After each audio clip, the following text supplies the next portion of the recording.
How does someone who hates reading their own writing continue to write scripts? I think it's necessary because I was telling my friend the other day actually about this, where I only produce and write for the stuff that I want to like direct or act in. Because I personally just want to be an actor director. I would love just to be an actor and director, but I like making my own content and telling my own stories. I guess that's the main reason why I do producing, because I hate producing too. Like I'm good at it, which is like bad too. I'm good at it, and everyone wants me to produce their stuff, and I'm like, no. But yeah, it's just like my mom's also a writer too, like in her own right, and she writes really, really well. And I'm sitting there, I'm like, when I was younger, I'm like, I'm not gonna be a writer. I'm just gonna be a director, because I know aspirations of being like the next Quentin Tarantino or something like that. I just want to be a director. That's my old goals. But you just kind of like sit there and like, oh, like I sometimes send to my writer friends like, give me like constructive feedback. I'm like, and they always laugh because I'm like, it's garbage. I'm like, it's garbage. Tell me it's gonna be garbage. I'm not looking for compliments, because like I'm the type of person, I don't want compliments. I don't easily give compliments out. I always feel like it's an ulterior motive or agendas if people try to do that, and I don't do that. And my BS meter and tolerance to it, I have no filter for it. I'll just like, no. So when I see it, I'm sitting like, ugh, like my last script I was working on, I sit down like, oh, it's garbage. How they want me to make this look like a throwback 80s horror film, but set in contemporary times. I'm like, because that's why I was sitting there, and I was just like, and ironically, it was me who pitched it, and I'm sitting there, I'm like, how did I pull this one out of my hat? Like, I just don't know how I did it. I'm sitting there and spending 5 weeks like and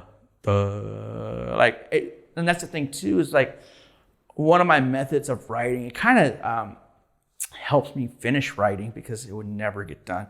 I handwrite all my scripts. I handwrite them first before I transcript, because if I look at a blank screen, I'm like, I just see a blank screen. I'm like, my life sucks. I'm gonna throw this computer out. But also another method I do to make me finish the script, I always have an idea, but I write the end and I work all the way to the beginning. So a lot of people like, and the reason I started doing that, because everyone has like, oh, a beginning, a middle, and end, and they start from the beginning. I was watching the film Memento, and this was like when I was younger. Like this is when I started like using a technique, like, okay, I'm gonna take the end of my script, which I know how it's gonna end, and I'm gonna work my way back. Because then after I do that, my second draft or my third draft, I could be like, okay, I have a beginning and an end now, and work forwards to making it like tighter. But I always start with the ending first, because most of the time, like, this character dies, no sequel. But that's what I do for it. Well, you have a great relationship with your mom, you said earlier, but then you said that she's definitely very honest with you about writing, which you appreciate. Yeah, right? definitely. She's very on point with my writing. It's like, okay, this doesn't work. Okay, this works. Try to go into more detail for this. So it's just like, that was like thinking, but she's really like, that's one thing she's really into, like with writing. She's a brilliant writer in her right. So I'm surprised she doesn't like have some successful career as a writer. But me, I'm just a visual person. Like because when I write, I was explaining to her the other day, because she's like, why are you not happy with this scene? I'm like, if I don't see it in my head, because I see the whole movie in my head. So my goal is like, okay, I see the whole movie in my head. I'm gonna write it how I see it.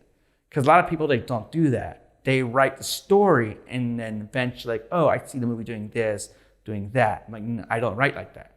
And that's also how I see scripts too. Like a lot of people like hiring me as a director or sometimes, where I can see the script and I can see it in my head, and I do what exactly I see it in my head. I see it. I always want to do, that's why I like working with other writers and working as a director for hire, so to speak, where I will always be faithful to what the writer's writing, and I know how to make it visually entertaining. And a lot of people can't do that. Like one of my friends who's a writer, like I did one of his short films as a director back in a long time ago, like 2010. And he was like really happy with it, like, oh, this is how I want it. I'm like, okay, cool. Because I visualize it and I see it, and I can see what's going on a page, where it's a skill set. A lot of people who work for direct for hire have issues with that sometimes, where it's like, oh, I don't know why this, and they start throwing things out of the script. I'm like, the script is the blueprint. I'm like, it's the basis, it's the skeleton. Like, why are you getting rid of it? Just do it and come up with a creative way to make it work. So So you send your mom drafts? Oh, I sent her drafts. I just sent her a draft this morning because like I wrote a new opening. Of course, I'm going to turn it in soon, and it's like I read a new opening yesterday.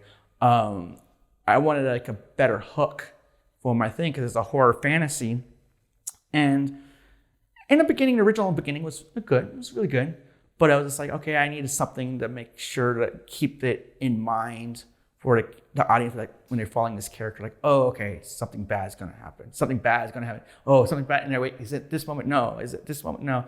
But I sent it to my mom, and even one of my writer friends too. I sent it. It's like, does this work? Because it's like, is it too out of left field? And they're like, no, it actually wrapped the story up perfectly, which I was just like, yes. Because usually I don't have that like happy stance moment. I'm just like, I'm tired. I'm like throw the script burn. I don't want to do it.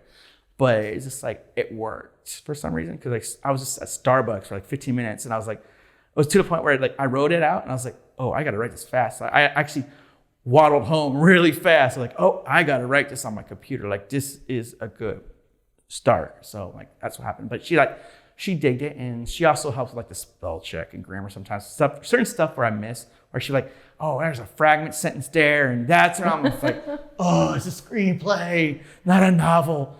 But yeah, but she gives good advice and stuff, and she actually really digged the story. So I was like, oh wow, okay, guess I'm doing something all right. And she used to write, or she still? Oh, she still writes. She writes a lot of like poetry stuff. She has her own blog. She does a lot of arts and crafts stuff too. But she's starting to like write a lot more again, because like she did some stuff, I guess, like when she was younger, like poetry and stuff that got published and stuff when she was in her teens. Oh, but nice. Yeah, she's a really good writer, like really, really good.